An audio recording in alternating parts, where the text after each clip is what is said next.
Okey, seterusnya kita nak tentukan sifat kanta. Okey, kalau kanta tu tebal, yang ni dia punya pusat kanta, yang ni punya titik fokus, jarak kita kata panjang fokus dia pendek.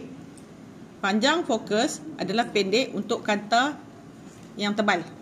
Dan imej yang terhasil pun lebih dekat. Ni V ni imej, kedudukan imej. Yang ni ialah jarak imej. Dan kita kata jarak imej dia semakin dekat. Untuk kanta tebal, imej yang terhasil lebih dekat. Okey, maksudnya orang yang lebih rabun teruk, kita nampak cermin mata dia tebal. Sebab apa? Dia yang pendek pun tak dapat. So kita kena pakai cermin mata yang lebih tebal. Okey, maksudnya kalau kanta tebal, panjang fokus dia pendek. Dan jarak imej yang terhasil pun pendek, lebih dekat.